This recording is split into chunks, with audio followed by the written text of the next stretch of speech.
Hello, everyone, and welcome to the very first episode of the Paranormal Tapes, where we play back stories of the strange, scary, and supernatural. I'm your host, Ryan Reed. Now, some of you might be asking yourself what this show is exactly.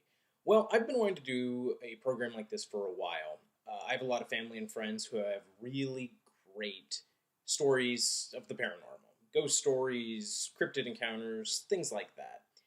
And I love these stories. When I was a kid, they played a big part in my childhood. As an adult, I still love them. I love hearing these stories told over and over again. And I wanted to get them down on record because we all know what happens with stories. They get passed down from generation to generation. Sometimes they get exaggerated, sometimes elements get changed. And worst of all, sometimes they just get forgotten. And I wanted to make sure that didn't happen with as many stories as I possibly could. So, the goal is for me to talk with family, friends, and maybe just people who want to get their stories out there, fans of the show, or just people who are interested in kind of talking with somebody about their experiences, and kind of grow the library of interesting stories so you can listen to them. On top of that, this is an audio based program. So, what that means is that there will occasionally be photos on the screen of something that someone has sent in or some artwork that I've done to kind of represent what the storyteller is talking about. But overall, this is going to be something you can just sit back and listen to. There won't be a lot of visuals. Think of it like listening to a scary story around a campfire. Let your mind do all the work. We're going to get into our very first episode. Our first storyteller is my very own brother, Nick. I have a huge amount of respect for Nick because his life is very different than mine. When he was in high school, as soon as he was done, he decided he wanted to join the Marines. He did that. He went through all the boot camp training, and then he became a firefighter, essentially. He was stationed in Hawaii for a little bit. He was stationed in Australia. He's been all over the place. And once he was done with the Marines, he got out, and now he is a forestry technician. So he's still off fighting fires, and so I really wanted to thank him for taking the time to sit down and talk with me for a little bit because I think his story is fantastic. It's a really great one. It's weird, it's eerie, it's unexplainable too. There's no easy solution for it. So, without further ado, please sit back and enjoy our very first paranormal tape.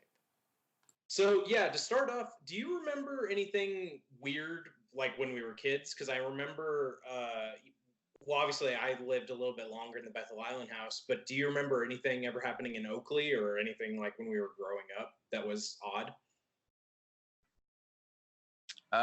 No, not really. Um, I don't have any strange recollections. The only thing I can think of is I used to always worry there was like a troll that lived under our bunk bed. Really? Yeah. And so I remember like, I don't know, going into our room and I'd always be afraid that the troll would be there. But uh, yeah, I when was this? I don't remember this at all. I don't know. I think it was my own fear. Yeah, I was gonna say that probably wasn't actually something. Although I mean, No, it wasn't at all. yeah, mom will tell the story, and I'll tell the story of me talking to the people in the fan. Right. For anyone listening, when we first moved in, we years ago when I was like three, we lived in kind of a haunted house, and when we moved, there was a fan in our bedroom, and I would talk to people in it. Whether that was paranormal or just a kid being bored, I don't know. But so now we have people in the fan and a troll under our bunk bed. So Yeah. But yeah, so the main reason I wanted to call is you have a really great story of when you were out. You were out by yourself, right? Out like camping, just on a trip by yourself. Yeah. Yeah. So it was shortly after I got out of the Marine Corps. And I basically had just decided to go on a bear hunting trip, Mhm. and yeah, Cool. Well, yeah. Do you want to kind of just like jump into it and tell it? sure, sure.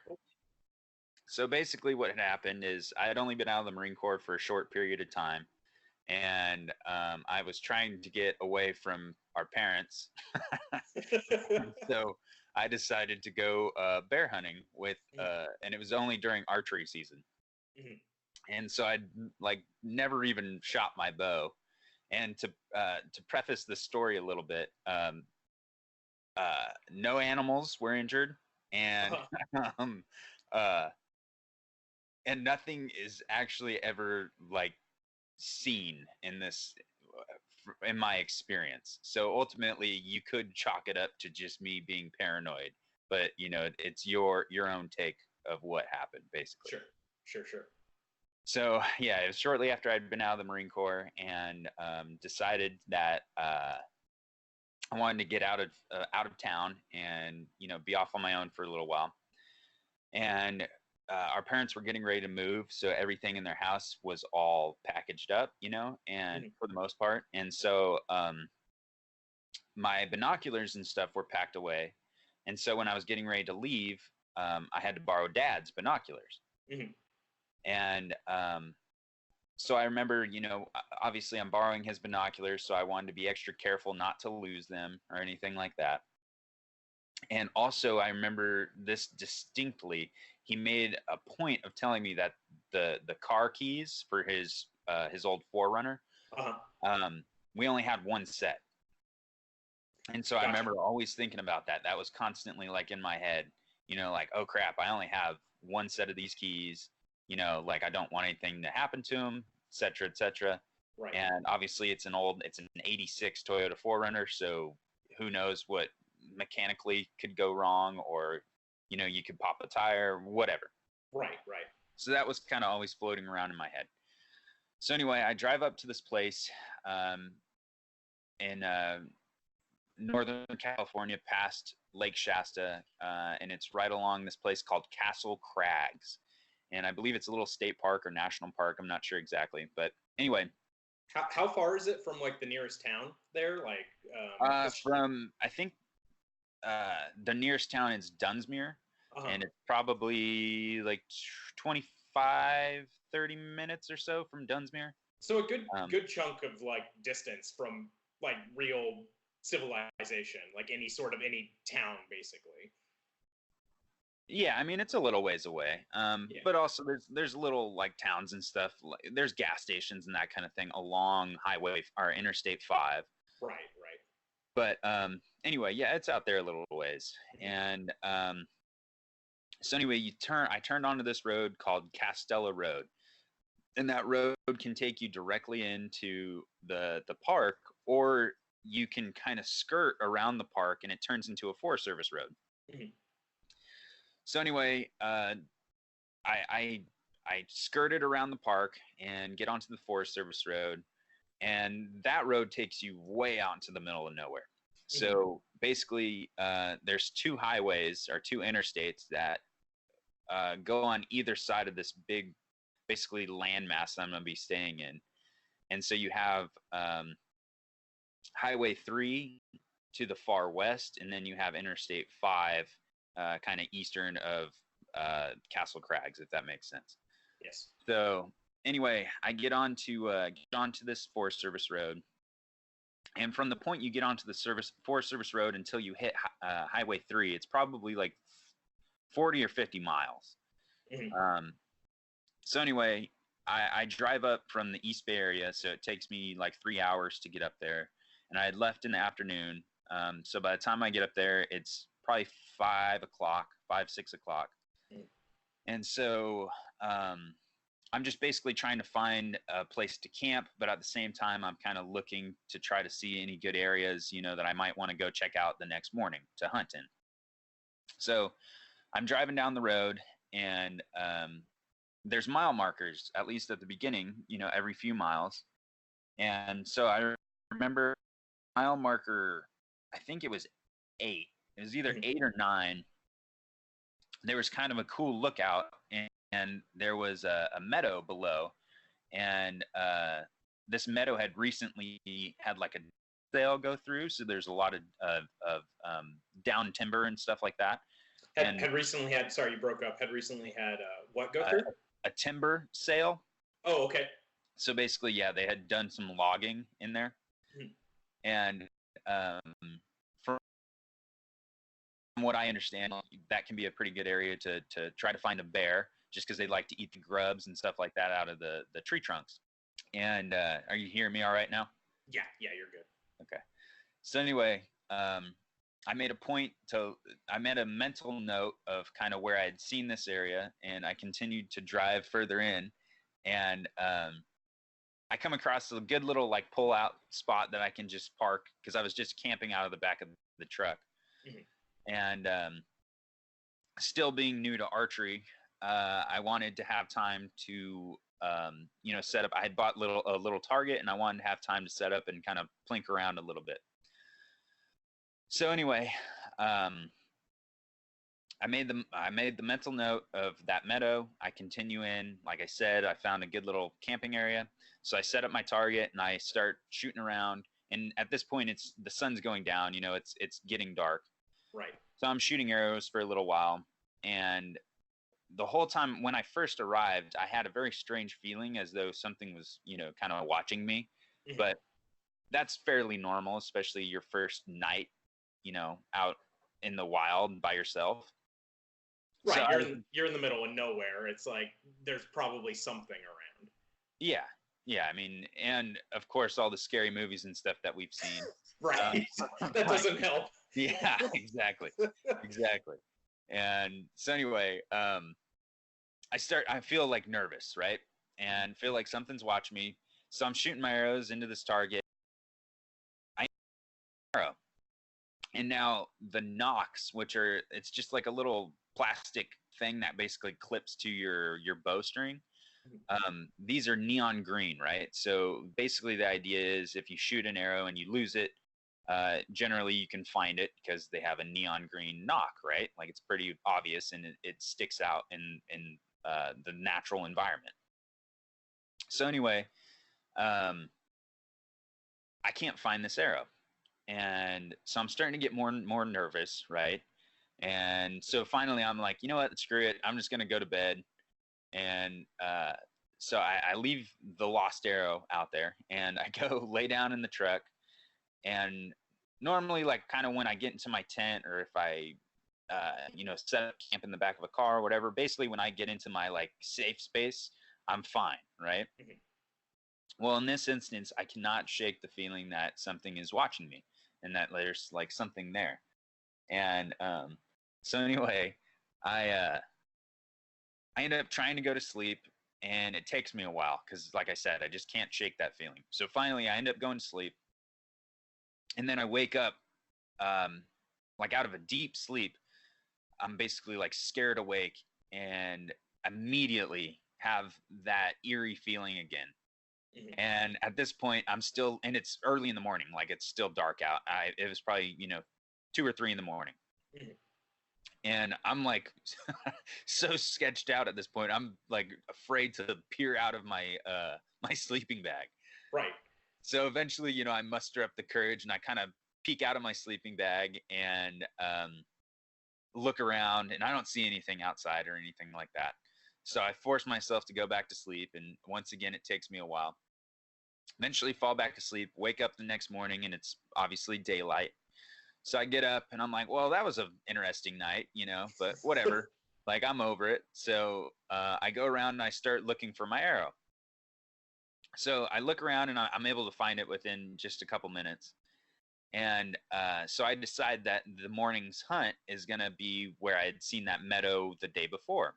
Mhm. So I try to drive back down, and um, you know, for any people out there that have ever hunted before, like if you're driving around, normally you're going pretty slow and you're kind of looking around, trying to see if you come across any wildlife or whatever.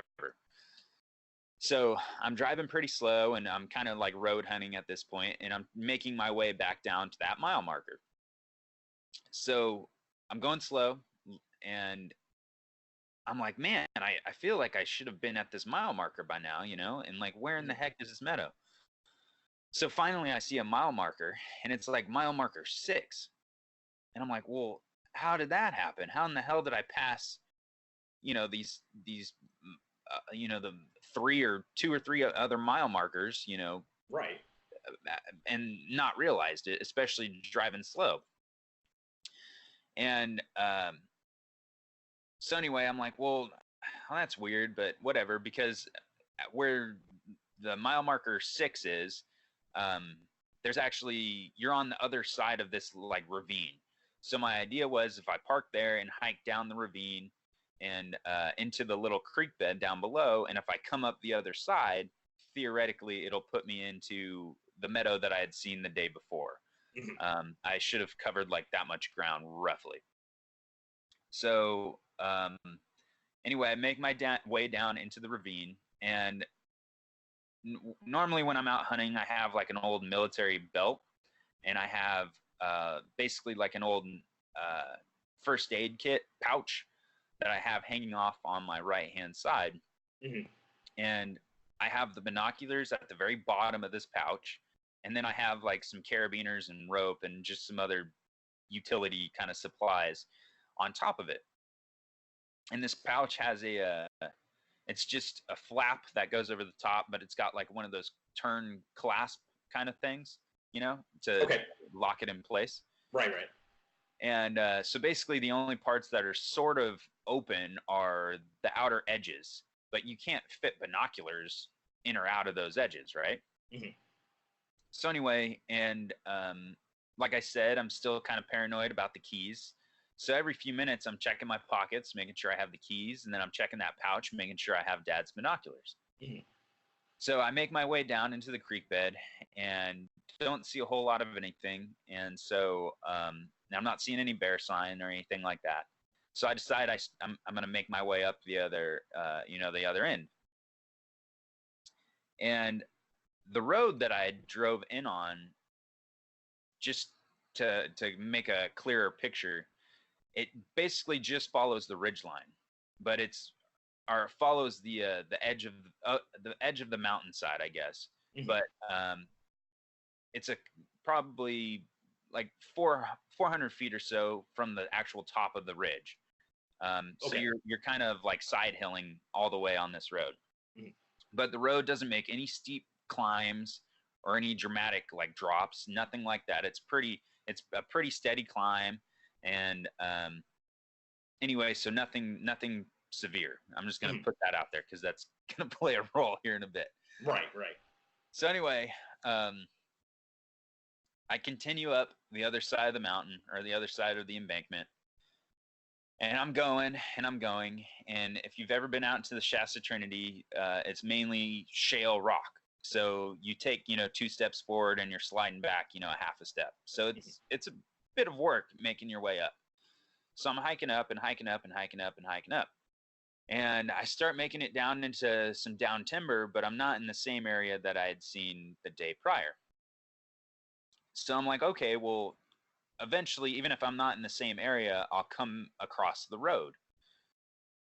And because also on the left-hand side of the road is basically, it's just a valley. There's no mountains or anything like that for a good couple of miles. So I'm making my way up this mountain. And like I said, I'm kind of crashing through this down timber, and I start to think like in my head, like, okay, this is probably not the best area because I'm basically hopping across logs, and at some points, it's like a 7 to 10 foot drop down below with, all kinds of branches and stuff. And it's like, if I take the wrong step and I fall, I could get like impaled. Right. And I'm pretty far out in the middle of nowhere at this point. And so, but me being stubborn and not the brightest, I decide to keep going. So I continue on for a little ways, even though I still have this worry in the back of my head that I'm going to fall and die. Right. I keep going. And so then I keep coming across these false summits where I think I've made it to the top of the little ridge. And all of a sudden I get to this what seems like a flat spot, and then the mountain just continues to go. So I've probably been climbing for like 2.5 hours. And when I had dropped down off of the road, it was probably only maybe 600 yards from the road down to the creek bed. So I assumed, on the other side, it might be a little bit taller than that, but not much. Now, could you see the from the road where you parked? Could you see like the top of the ridge? Like, was it something that was in like your eyesight? Like, oh, I can make it up there. Yeah. Yes. Yeah. Like I said, the road basically it does climb, but it's a very moderate grade. It's not like Sure. it's steep in any areas. And yeah, basically, I should have had no problem getting up to that road, or getting back to the road. Right. So anyway, and like I said, it was maybe 600 yards from where I had parked down into the creek bed. So theoretically, it should be roughly the equivalent, if not, a little bit more, back to the road in this other location. Mm-hmm. Well, I've been going at it now for a few hours, and the road's nowhere to be seen in front of me. So I decided to turn around, and I'm going to try to trace the road. Like I said, it kind of follows this ridge line. Mm-hmm. I'm going to trace the road and see where it ends up, around me, I guess, if that paints the picture for you. So I'm looking across this little valley that I'm in, and I can see the road, and the road's like 400 yards below me, but not on my hill, if that makes sense. Like, I'm seeing it from a distance, but I can see the road, and I'm tracing it around, and it's nowhere near where I'm at. Like, somehow it should have been almost like, since you were just heading up, almost like a straight angle down, you should be able to see it, if I'm picturing it correctly, but instead you're just at a totally different spot. Is that accurate? Basically, yeah. Okay. So anyway, from where I can see the road, it's like, okay, well, there's no, like, I should have hit the road a long time ago, is from what it looks like.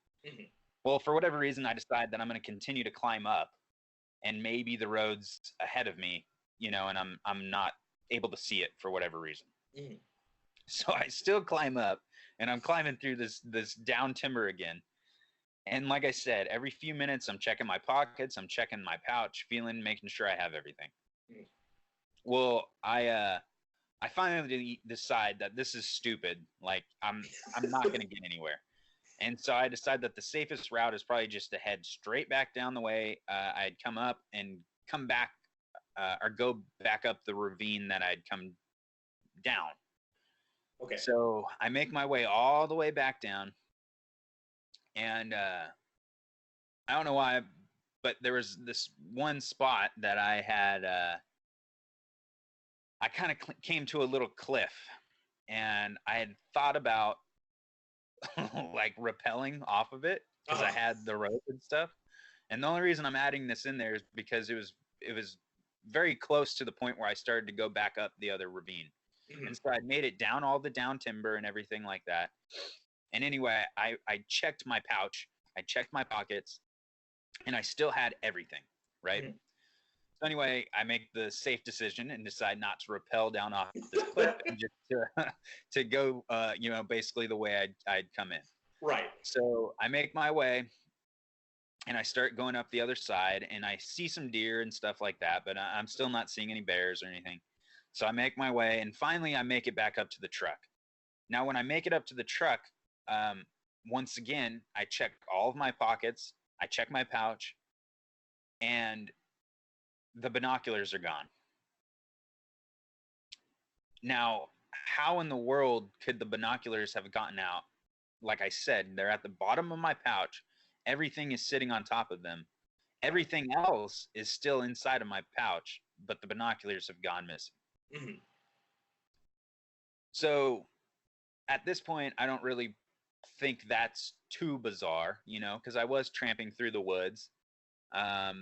Right. It's odd because everything is still in there, and like you said, there's no way these should have come out, but some things happen. You never know. It might have like fallen out somehow or something, or got caught on something. Right. Like, it wasn't impossible, but I did feel that it was very bizarre. It was very strange. Highly improbable. Yeah. Right. So what to do, because at this point it's like 2 p.m, and say that again. So I said, so when I got back to the truck, it was like 2 p.m. Okay. And so I decided to go back into town, which happened to be Reading, which is quite a drive. It's probably like an hour away, or not quite. It's probably like 30 minutes or so away. I decided to drive back into Reading to get lunch, and then I was going to head back up to like the Castle Crags area again, take the same road, and try to find a different place to camp that night. So that's what I do. I go into Reading, get food, drive back up, and I'm again on the same Forest Service road. And this time I'm making my way even further out into the wilderness. Now, out there, I mean, obviously you're going to see chipmunks and squirrels and, birds and the occasional deer and that kind of thing. And of course, I'm seeing all of this for the most part. But then I didn't notice it this first time. But when I get out a ways, you cross over this bridge. And immediately, as soon as I crossed over this bridge, there was zero wildlife. I mean, you didn't see any birds, no squirrels, nothing. And also, just to clarify, when I was driving the road back in, I was looking for that hillside that I'd been up like earlier in the day, and I could not see it. There was nowhere. So I thought that was strange, but like, maybe I just couldn't see it from the road. But like I said, to the left side of the road is just a valley. There's no mountains or anything. And I ended up verifying this later with like a Google topographic map. But anyway, so like I said, I continue down, I cross over this bridge, and all of a sudden there's no more wildlife. Initially, I didn't think that was too weird, just because I don't think I paid a whole lot of attention to it at that point. Sure. But anyway, I continue in, and I come across this old campground. And this campground is like super nice and like well maintained, but it's not an officially marked campground. It's just a place that somebody looks like has been going to for like multiple years. So anyway, I decide that I'm gonna park there and set up camp for the night. So I park, and it's right along a stream. And so of course, I go and start exploring the campground, and there's like a 50-gallon drum that's just sitting in the middle of this campground.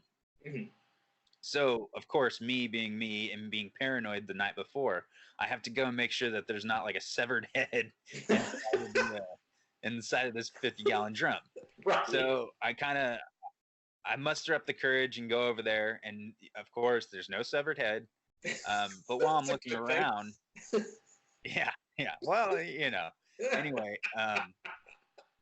I'm looking around, and I end up finding this really cool old like Dr. Pepper bottle, and it looks like it's from like the 60s. And so I'm like, well, that's cool, I wanted to keep it.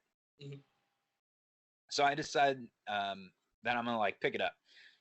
And like I said, when I left to go into town and everything earlier in the day, it was like 2:00. So at this point, it's once again starting to get dark.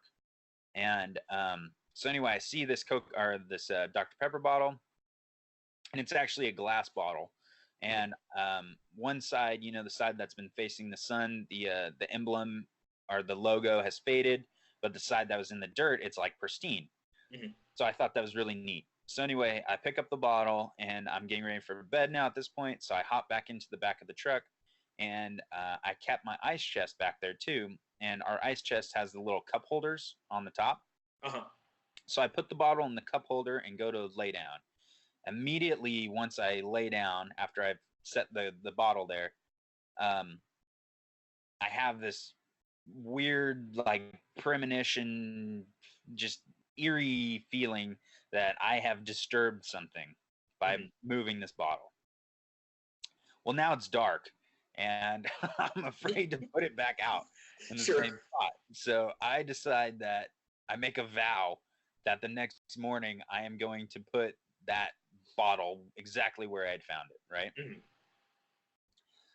So I wake up the next morning, and that night I fell asleep, and I was able to sleep through the night, but I did still have a very strange, eerie feeling. Anyway, get through the night, wake up the next day, immediately go put that bottle back. So this time I decide that I'm going to continue down the road even further and basically just kind of see where it ends. So I'm up, kind of like the crack of dawn, and normally that's when you see the most wildlife around. You normally see a lot of the squirrels and everything like that. Mhm. I don't see any of it, right? And so this strikes me as odd now. And so I end up driving the rest of this Forest Service road, and where that campground was, you're probably like 30 miles out in the middle of nowhere. Mhm. You're kind of directly in the middle, in between Interstate 5 and Highway 3. Mhm. So I end up continuing to drive all the way until I hit Highway 3, and then I make this big loop and come end up driving all the way back to Castle Crags and taking that Forest Service road out there again. And once again, as I'm driving in, I'm looking to see the hillside that I'd been crashing through the day before. Right. Still can't see the hillside. So I continue driving in, and I decide that I'm going to camp at the same campground that has the bottle again. Mhm. So I drive out there and finally make it to the campground. And once again, you go over the bridge, and there's no wildlife. There's wildlife before the bridge, but as soon as you cross over it, there's nothing. And so I start to set up camp. And the thing that struck me as odd this time is I started hearing what sounded like voices coming from the creek area, Uh-huh. but they were very faint, and I couldn't make out what anything was, or like what was being said. It was just I was hearing like almost whispers. And so after the last 2 days, kind of being on edge, it definitely had me on edge, and had me pretty freaked out. Right. But I decided to try to calm my nerves. I'm going to pull out my little target again, and I'm going to start shooting my arrows.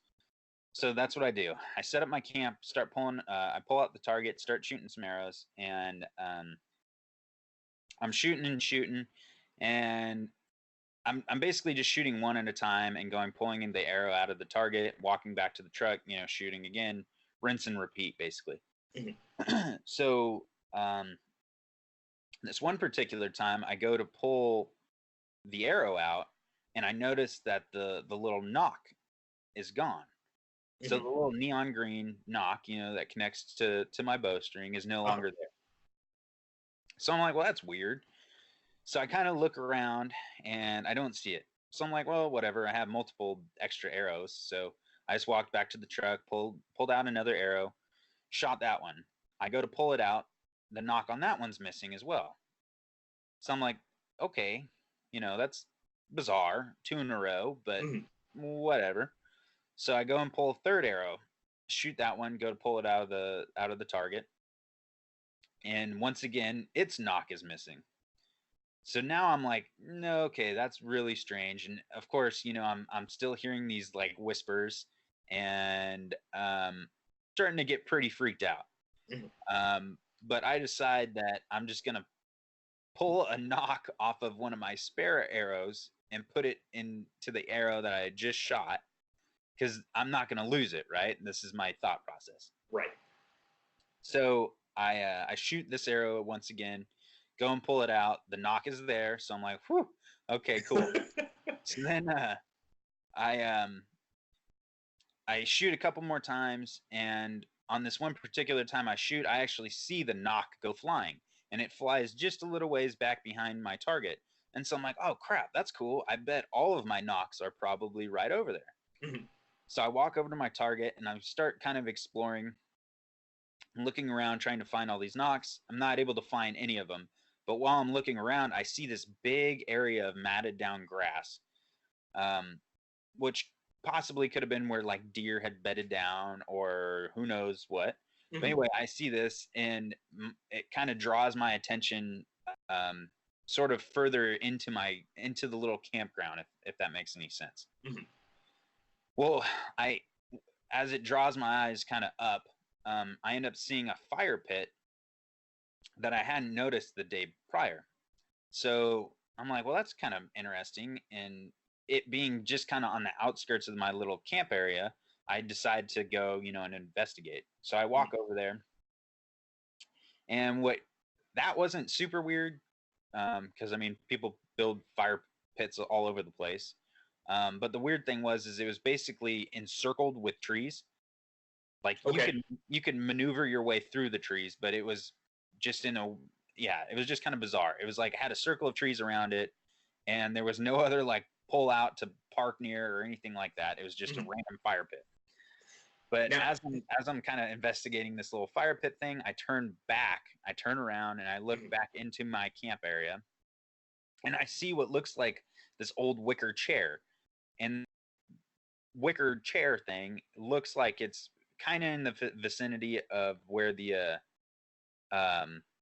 50-gallon drum was that I was afraid there was a severed head in. Right. So I walk back into my camp, and this is a part of the camp, like I said, like I hadn't explored this area. I didn't even know it was there. Right. So how far is it from the like where you were shooting your arrows and stuff, like the tree with the fire pit and everything? The fire pit was probably only like, I don't know, maybe 40 feet. Mm-hmm. So I mean, it's all within a pretty close proximity to each other. Mm-hmm. And so yeah, once where I'm standing at the fire pit, I turn around, look into my camp, see this weird wicker chair looking thing. Once again, this is probably another like 40 feet away. Mm-hmm. So I walk over to it. Turns out not to be a wicker chair. It's just an old rotted out log. But the thing that strikes me as odd now is I'm starting to see trash, but it's all modern trash. But this part of the camping area is totally overgrown. But there's like modern propane bottles and, just random kind of campers trash that's been left behind. But this whole area, like I said, is just completely overgrown with tall grass and like vines growing through it, the whole nine. Right. The reason that struck me as odd is because the main part of the camp I'd been staying in all had old, bottles lying around and all this stuff, but it was well groomed. It looked like people had taken care of it, even though who knows how long it had been since anybody had been through there. Right. You'd think it'd be the opposite. Like you'd find all the old stuff over where it's all overgrown, and the modern stuff where it's well kept. But exactly. So this kind of strikes me as odd. And there's actually this Australian horror film, and I can't think of the name of it now, but it's basically like nature attacks and like nature strikes back, And so at this point, it kind of reminds me of that. But anyway, so I'm looking around, and once again I'm still hearing all these whispers, and I just have this super eerie feeling, and I've lost 3 of my nocks on the arrows. I've magically lost my my binoculars, so I'm definitely on edge. Well, I decide to kind of calm myself down. I'm gonna try to whittle myself my own nocks out of just like little twigs. Okay. And this isn't going very well. So, and once I'm still hearing all these like strange whispers, and I'm just freaked out at this point. So I decide, screw this, and I'm going to, I'm just gonna pack up. So I start loading everything up, and once again, it's reminding me of like a scene out of a movie, and I feel like everything is closing in on me, right? So I'm literally just like throwing everything into the car. Like there's no packing involved. And this whole time, like still I've been periodically like checking my pocket, making sure I have the car keys, etc. And I happen to be loading up something on the passenger side, and it's like the last thing I'm loading up. And then I start feeling my pockets. I have the car keys, but I don't have my wallet. So I'm like, oh no, like where's my wallet at? And immediately my thought takes me to where I had set the bottle back the morning, that morning. Right. And I'm like, no, I'm not going back there. There's no way. Like I didn't take my wallet out and like all this stuff. So I start frantically searching through the car, and I eventually find the wallet. So I run over to the driver's side, go to start the truck, start the truck up, and it's an automatic. So basically, normally, once you put it in gear, it slowly starts to crawl forward. Mhm. So I start the truck, release the emergency brake, put it in gear, nothing. And so I'm kind of freaked out. So I go through the whole process again for whatever reason. So I pull the emergency brake, put it back in park, put it back in drive, undo the emergency brake. Still, I don't take off. Mhm. And it almost felt like something, I don't know, like I was being pulled back or something. I don't know. But And anyway, can you still hear those like whispers this whole time, like coming oh from? yeah, no, everything's still, it's a very bizarre situation. I'm still hearing everything, still have this super eerie feeling that people or something is watching me. Mhm. So finally I retraced my I go through the process again in the vehicle, throw it in drive, and this time I just floor it, just put the gas pedal to the floor, Mhm. and it takes a second, but it like slowly kicks into gear, and catches up with itself, and I'm like flying up out of this campground. And the whole time I feel like once still, like everything's just closing in on me. Well, I make it across that bridge that I told you about, and immediately once I get across the bridge, it's like I can breathe. It like that whole feeling just kind of dissipates, and that's like the first time this whole hunting trip that I actually felt, I guess, at peace. Uh-huh. So then immediately I'm like, oh my god, you're just a pussy, and I'm like, you've been scared of nothing this whole time. Uh-huh. But then I really kind of start thinking about it, and I'm like, well, if I was a weird demonic demon thing, how would I try to take over somebody or whatnot, and it's like the first thing you would do is you would try to remove their sight, which I lost my binoculars. Right. The second thing you would do is remove the weapons, and I kept losing the knocks off of my arrows, basically rendering them, useless. Right. And then what would the third thing be is somehow the car would, either have a mechanical issue or whatever and basically strand me. Mhm. But anyway, yeah, that was my creepy slash paranoid paranoid story. Well, I mean, it's like you said at the beginning, people can kind of make whatever conclusions they want, but it is such a great story because it's just a bizarre series of events. Yeah. A lot of things that like shouldn't have happened altogether. It'd be one thing if it was one or two things, but all of that stuff over the course of how many days? Like 2 days, 3 days were you out there total? I So think it was 3 days total. Yeah. 3 days total. That's isolated and just like the craziness of that is it adds up to a really really interesting story. And like two questions: have you ever one, have you tried going back there to find where that campground was? I attempted to drive back in there, Mm-hmm. and once again, as I was driving in, I was looking for the mountain that Mm-hmm. I had been lost on. That I couldn't find it, which was very strange. Mm-hmm. Um, and there was a snowdrift, so I actually couldn't make it in to the actual campground. So no, Oh I've wow. never been officially back, Mm-hmm. but I have attempted. And have you done any research into the area? Like, is it known for any sort of hauntings or any sort of weird, history or anything like that you know of? Yeah, that was the thing. Immediately when I got back, I did kind of do a Google search to try to validate my my Your paranoia. experience, yeah. Yeah, and there was all kinds of Bigfoot sightings and UFO sightings, which is you can chalk it up to whatever you want to believe. But the thing that I actually found that was pretty interesting and bizarre is I believe it is in the town of that's actually underneath Lake Shasta. I can't remember the name of the town that was there before they dammed it up. Uh-huh.